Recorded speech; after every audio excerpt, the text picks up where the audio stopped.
Well, we changed the big cells today, and when you change the big cells, sometimes to get them to water, you gotta give them a little bit better strip. And Lord, just so compared to what you seen a week ago, I think everything's looking a lot better, a lot fuller. You know, Cody went to accelerating them a little bit, not making them take quite so much of it. And the cows are a lot fuller, makes them look a lot different. There's a brake fence right there, and the men are down there where they're watering, checking the water. And then he's got a brake fence going back this way, back towards the road.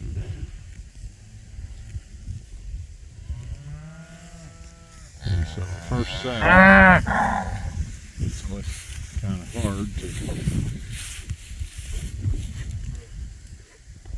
to be able to shrink everything down, but they all of them are in here. Nice spring calf there, and they're all grazing. It's a little different type of grass, not quite as much fescue on this, but don't have the same density that we've been doing. And this will be probably, they're probably on this cell a day and a half, and then he'll go back to the 2 and 3 time a day moves after that. So we're out northeast of Linneus, Missouri, where we got a couple inches of rain 2 days ago, and it certainly makes everything look better. The cells where we have done kind of what's called total grazing on, non-selective grazing, got 3 and 4 inch grass sprouts sticking up.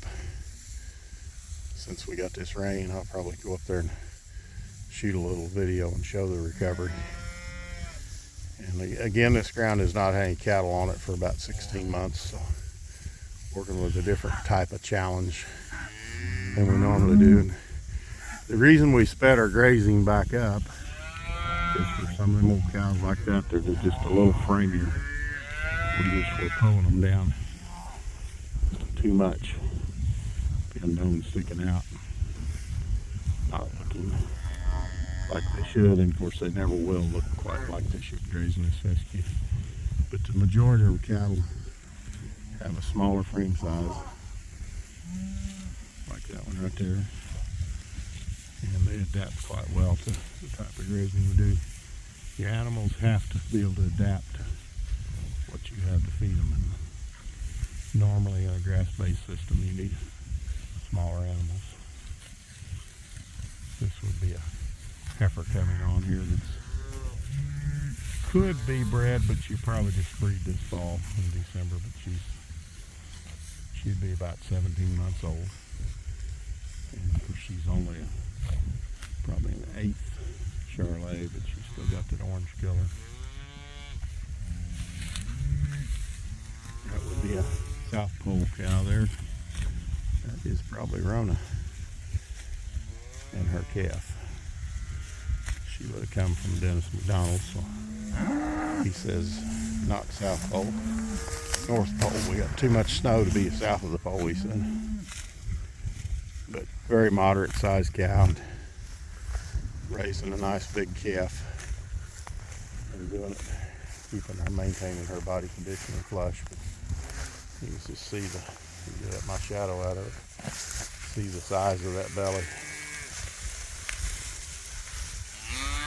What it takes to produce a calf like that and not lose body weight. So, not your grandma. We're still trying to learn, trying to adapt to adaptive grazing, app grazing. One thing that happens when you do this, if you get it wrong,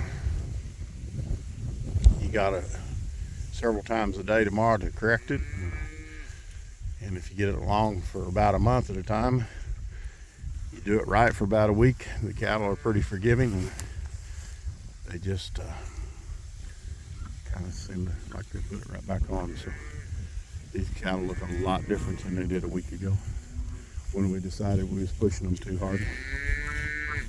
So, natural grandma, I wish she was having this good a day.